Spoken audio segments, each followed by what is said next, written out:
Okay, we've titled this night's talk, Lost Love Impressions. I was going to have this on iPad, so don't mind if I'm on the paper. My husband was trying to help me, but I said, don't worry, let me hold my paper and do the old school. Is that all right? Thank you for loving me the way I am.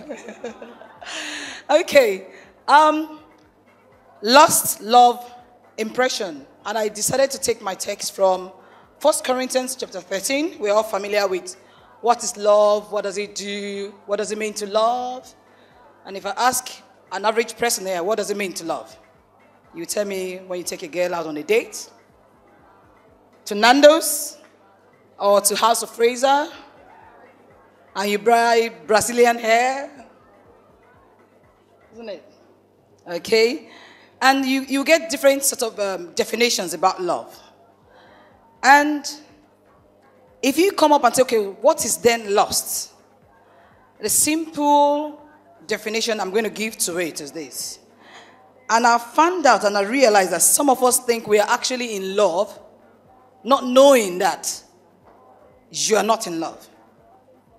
It was just a feeling that you had, and it was short-lived.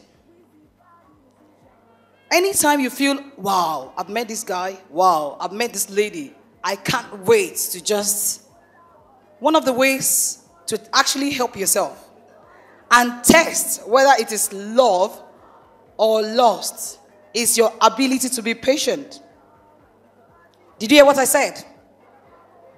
Each time you are trying, or you saw that girl, that pretty girl, or that pretty guy, or handsome guy, and you cannot wait until you just want to get everything done, there is a tendency that what you are feeling actually is not love. So I will start by defining or talk about love as love is actually an action. Love is active. Love is a choice of you wanting to do something. Love grows. Some of you say you fall in love. Some people fall in love and they fall flat. Anytime you feel you're in a relationship, you started with goose pimples and you're loving it. And all of a sudden you start realizing that, wait a minute, I'm not feeling what I'm feeling again. I can't find anything that is interesting in this relationship. And it seems as it's going down. Then you need to check, are you actually in love? Or was it just your feelings that took over and you just acted on your emotions? So tonight, one of the things I want to help us with is this. I'll talk briefly about and other seminars we might be having in future. So if you have put down your email addresses or your phone numbers or Facebook names, we will try and contact you when we have seminars whereby we can actually sit down, and really discuss about this issue. Tonight is a bit of a mix. So some of you will listen to what I've got to say. Some of you will not even pick anything. But even if you're not going to pick much, please try and pick something that is going to transform your life. Because we're all young people and we're going somewhere. Can I say this to you that the choice you make in life, and when I talk about the choice, I'm not talking about the choice in the dress you buy, or the kind of hairstyle you're wearing, or the kind of course, you've gone to the uni, to read it. But the choice you make in a marriage relationship goes a long way to make or mar you. I'll repeat that. The choice you make in a marriage relationship goes a long way to determine your future. And so can I plead with us tonight? I know it's a love thing in the hair. It's Valentine and all the love thing. This is very important that guys will come to you, you go on a date, you do different things. But you want to be careful to tell yourself, I am not going to make a choice based on my feelings. I am not going to make a choice based on my friends. Some of us make a decision based on what our friends, what do you think about this guy? I'm not going to make a decision based on different tiny little things. But number one thing, I'll make a decision based on what God will help me to do and what will help my future. Okay. I'm going to talk about love as relating to ourselves. I'm going to talk about love with each other. And I'm going to talk about your love for God. Very briefly. Love, what does it mean to love yourself? What does it mean to love your neighbor? What does it mean to love your brother? What does it mean, actually, when you say you love God? And why do I want to do this? Because if you cannot love somebody you see, then it's going to be difficult for you to start loving even a man or a woman that will live with you for the rest of your life. Can I say this? I started learning how to love when I was in the university. I used to squat a lady then. And, you know, she gave me a bit of a tough time. And each time I try to react, I tell myself that, imagine this girl being my husband, and she's doing this to me. Am I going to throw him out, or am I going to pack my load and say, you know what, it's over? I now started learning how to tolerate people. I started learning how to communicate. I started learning different things. So one of the things we want to pick tonight, especially for girls, guys, you don't have much of this problem. Guys, they have a way of, you know, living with each other, but girls, it's when you become somebody's housemate that, you know, I don't put my fork here, you know, all those girls things. If you cannot tolerate somebody you live with, if you cannot learn to love, if you cannot learn to live with, then don't think it is going to be automatic for you to be able to live with a man or a woman. Did you get what I said? Anything you want to be doing in that future you're planning, you need to start doing what?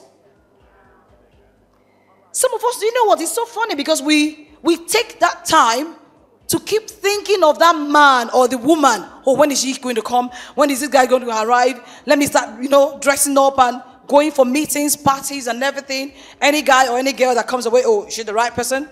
But not preparing ourselves for where we are going. Can I shock you tonight? You know, you might not like most of the things I'm going to say, but try and take it because it's going to help your future. Stop chasing the girl. And stop chasing a guy. Chase God. Prepare yourself for your future. You have done this enough. Why did you think about it? For last year, you were busy looking for the guy. The guy did not come. Year before, you were busy. You have not done anything to add to yourself. Why don't you stop all those, you know, methods and sit down, evaluate yourself and say, you know what? This time around, I am going to sit down, I'm going to plan, I'm going to prepare for that right person that God is bringing to me. And do you know the reason why I said this? Don't mind, you know, I might not go based on what I have here tonight, but I'm going to speak from my heart, and I'm going to speak as I believe the Spirit of God is going to lead me. God is the best matchmaker, and I will tell you this. God is the best matchmaker.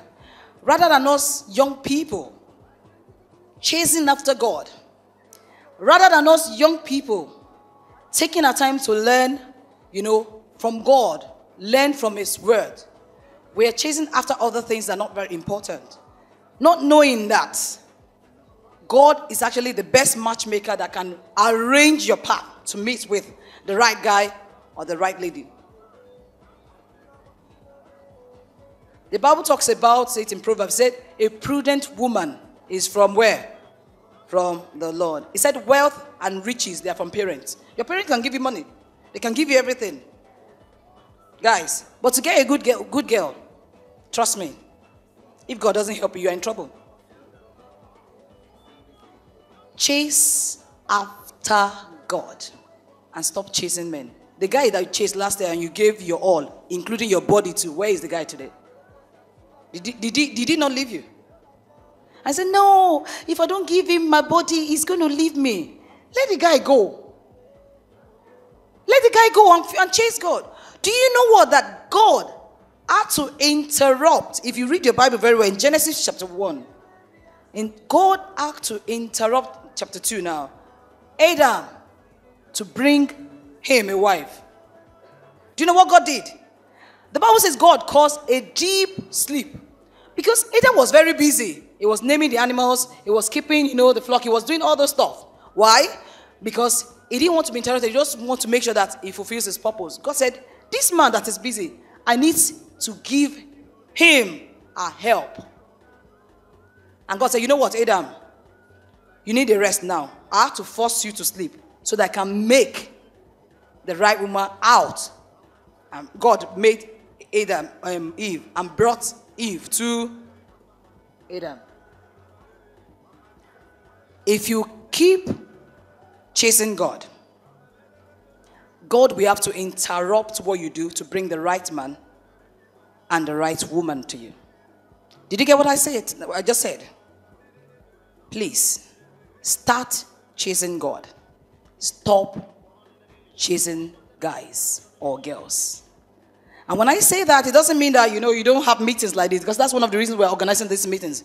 But in your heart to heart, you're like, God, I just want to know more of you. I want to know what is right for me. I want to serve you. And when you make that your priority, God himself will, order the step of the right guy and the right lady your way. Okay? Did we get that? All right, let's go to some other things. We'll be quiet now. Okay. All right, let me just give you some few things here. Love yourself. Love yourself. Okay, what do I mean when I say love yourself? Forgive yourself. Forgive yourself. Some of us, we've had some hurt in the past. Some of us, we have some relationship that we didn't like. Some of us, we are still living in the hurt of the past. If you really want to move forward, if you love yourself, you will learn to forgive yourself.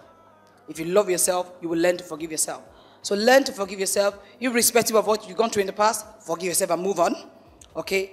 Another thing is, let go of any bitterness that's close to forgiving yourself. Some of us, we've had rough relationship. Some of us, we have not really had it right. Let bitterness, even with friendship, let it go so that you can have a fresh start. So that you can have a fresh start. Be truthful to yourself. Be truthful to yourself. Take time to prepare for that right man. I just said that now. I'm trying to rush through this. And anyway, I feel I should pause. I'll pause and talk to us more about it. Okay? Take good care of your body. What you wear, what you eat, what you exercise. If you love yourself, you will take good care of your body. If you love yourself, you take good care of your body. Wear nice things, look nice. And do you know what? Your body is God's property. Do you know that? The Bible says your body is what? God's temple. Your body is God's property. So take good care of your body. That's the only place you've got to live. That is, it's not the house you're living in. It's not even this environment. Your body is the only place you live. Take good care of your body. Look nice. And don't give it to guys or give it to girls. If that is God's property, until it is right time, stop giving it to guys and stop giving it to girls. If you love yourself, you will not keep giving your bodies to guys and girls, irrespective of whatever they say to you or whatever you feel. So if you love yourself, please treat your body right. Okay? All right. If you're in a relationship and you're not proud to share about the relationship with somebody else, maybe you have an abusive partner, or things are not going right and you cannot even tell anybody. If you love yourself, you jump out of that relationship. That is not a right relationship for you. If you love yourself, you will not be dying in a relationship that does not add to you. So you are in a relationship right now, and you know it's not taking you anywhere. When you really, truly love yourself, I'm talking about you loving yourself now.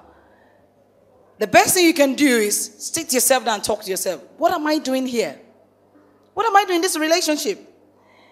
Can I announce to you, ladies and gentlemen, that any relationship you are at all and does not add to you, please get out of it. Even if the guy has promised you that and your parents know each other, they know that you have done your, whatever you want to call it, bride price, you have exchanged it, and you are waiting for the wedding day. But deep down in your heart, you know that this relationship is not adding to you. It is not too late. Get out of it. Because if you manage to carry on to a marriage relationship, you're going to be doing that for the rest of your life. You're going to regret that decision. So I'm talking to somebody here now that you're in that one relationship Abusive, actually. The guy is abusing you and is showing you love next moment. He's saying, I'm so sorry, I didn't mean it. I was just... And he keeps doing that. He says, I'm so sorry. And you're still there. If you love yourself, get out of that relationship. What are you doing there? Are we getting that tonight? Okay. All right. Treat others with respect and love. Bringing joy to other people's life will help you find joy in your own life. How do you love others now? How do you love others? And this will help you even in marriage relationship. Respect other people. Respect people. Treat people with respect. And do you know whatever you do to other people, you're actually bringing joy to your own life. I'm going to say this now. I don't mean to embarrass guys. But can I say that if you really, really love your friends, if you really, really love your neighbors, you're not going to be double dating. Did you hear what I said? And this is actually, I know some few guests can do this, but it's common with guys. Any guy that is looking at two girls at the same time, you don't really love either of the girls. Did you hear me? If, oh, you saw a girl, oh, this girl looks good, and you're thinking of going on a date, and you saw another one, how can a guy be dating two girls at the same time? Is that healthy? Guys, is that right? Okay, you're quiet now. Do you want to call that love or lust? I mean, don't get me wrong. It's possible for you to see, and I'm pretty sure tonight, some of the guys must have seen 1, 2, 3, 4 girls and like, wow, wow. And you see another one, wow, wow. And you're thinking, oh my goodness. So which one should I start with? I mean, respect yourself. And even if it's just one, start with one. If you get a no, then you can go on the next. But how on earth are you dating 3 girls together? That's, even God will not respect you for doing that. Let me just make you laugh a little bit. From the last soiree, I've got one of the guys, he's not here, don't worry, he's in London. But quite close to me, so I know about some of the things he goes through in relationship. And some of the girls as well, close to me, and we talk about relationship. Not knowing that he took 2 girls' numbers. And these girls came, different. And said, Auntie, do you know this guy? He's called me, and I said, oh, really? Okay. And the other lady too said, Auntie, this guy, I said, oh. I said, you know what? I said, don't listen to him. I said, don't even start with him. Don't. And he's a very good guy, but, for you to try, how can you be trying 2 girls at the same time? So even if you want God to help you in a marriage relationship, where do you want to start that from? So I'm talking to you guys tonight. That's not love. It's actually, number 1, lust and infatuation. So please, if you really want God to help you, settle down. If there's a girl, at least out of all the girls, there should be one that you think, okay, let me just settle down and address this matter. But when you're addressing about 5 or 6 girls together, you're not going to get anyone. And you end up being a loser. And, that's not nice. So if you love people, you respect them, you don't double date. You don't invite, you don't give false impression. You don't carry, some guys, they know they're not going anywhere. But they know they have a way of leading girls on. That's not nice. If you don't have any business there, don't lead them on and leave them there. If you don't have any business, don't lead them on. And girls, please, these guys, I'm sorry because I'm a lady now, I'm just a bit favorable toward ladies. Don't let any guy lead you on. Some of you girls, I know you are waiting for them to even lead you on anyway. You're thinking, oh, I've not even gotten anybody since, so let me enjoy this. That's not nice. If you're going somewhere, be preparing from where you're going. And when any guy comes around and say, you know what? Do you mind? Let's go to cinema tonight. You went on cinema tonight. Next day, let's go to this. You went there. The other day you went. And you are enjoying, flingering around without going anywhere. So what are you gaining there? Anyone that wants to take you out, little girls, can I say this? If you're going on a date, the first thing you must do on the date is to define what you are doing. Don't allow guys to just... This generation, they don't even tell you they love you or anything. Am I right, Daniel? I know you're married. Did you tell them you're married? Okay. Oh, sorry, I spoiled some of your shows. I needed to do that so that the wife will not come and... He's handsome, but he's married, so that's fine, yeah. So don't look there. Is that okay, girls? Yeah. All right. So what I'm saying in essence is, when you're going out on a date, or the first thing you need to do is, you both sit down and talk about it. You know what are we doing here? We're friends. We just want to know each other. And can I say this? I don't know, I'm jumping to dating again. Can I say this? When you go on a date, rule number 1, attraction, emotional attraction shouldn't be the first thing on a date. Shouldn't be the first thing.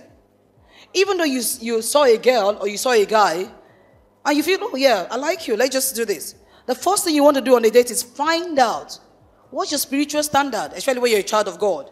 Where do we stand? Are we on the same level? That's the first thing on the date. The second thing on the date is you want to find out their solical level. That's what you call it. Intellectual, your interests. What are your visions? What are your passions? What do you believe in? Where are you going? You want to sit down and talk about that. Do you know the problem with young people? We jump from knowing all those little things to like, wow, you just look beautiful. Like your body, your smile. And before you knew it, your head is thinking what you're not meant to think about. And you end up sleeping with each other. And you now realize that after sleeping with each other, you are emotionally entangled. You can't go back. But you find out that this guy is not even going the same direction you are going in life. But because you have given away what you are not meant to give away, you are stuck in that relationship. You find out the guy doesn't have the same dreams you have. You find out that the girl doesn't have the same, spiritual standard. But each time he takes you to bed, you think, oh, I can't come out of this again, let's just carry on. And that's what happens to people. They just end up in marriage. But they miss the first thing. So can I encourage you now, please? You still have the opportunity, and I don't know where you are. Even if you're in a relationship and you think you're engaged, but deep down in your heart you're thinking, I just don't feel this thing. We're not on the same level at all. Spiritually, we're not on the same level. Physically, we're not even thinking the same way. But I think I love him, but we're not on the same way. You're not feeling it. Please, do yourself good. If you really love yourself, you both sit down, talk about that relationship. You know what? I don't think we are going anywhere, even though we have made a mistake now of doing all this. Can we just call it a quit and just be friends? Try and do that. Because if you keep taking it further, you know what happens? People get married and they're frustrated for life. Why? Because they started where they should end it. So stop looking at those emotional things and sleeping with each other. By the time you keep doing that, you don't see what you are meant to see that will help your future.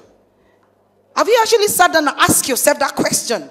So, I like this guy likes me. You sleep each other today, you sleep together today, you sleep together tomorrow.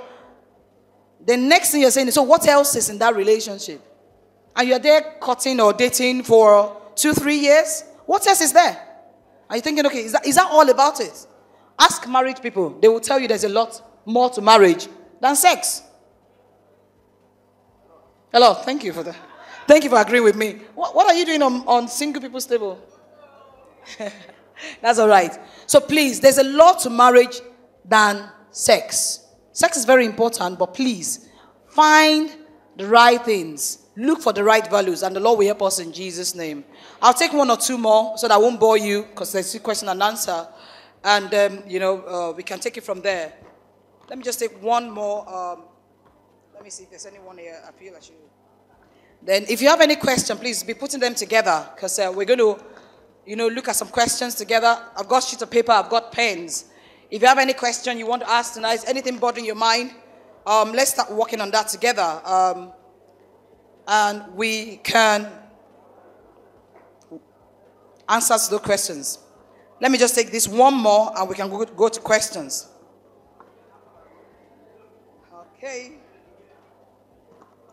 If you cannot control your sex drive as a single guy or lady, you become a victim of your legitimate need. If you remain a single fornicator, you are most likely to become a married adulterer. Did you get that? I'll repeat that for you. If you cannot control your sex drive, some of us are like, you know what? I know this is just wrong, but I can't hold my body. I can't just hold my body. Because it's a need. Don't get me wrong, it's a need, but God has put it there for the right time and for the right people, or the right person, not people now. If you cannot put your body under, despite that need, do you know what it makes you? You remain a single fornicator because you're not dealing with that issue. Do you know what is likely to happen to you in future? When you get married, you will become a married adulterer.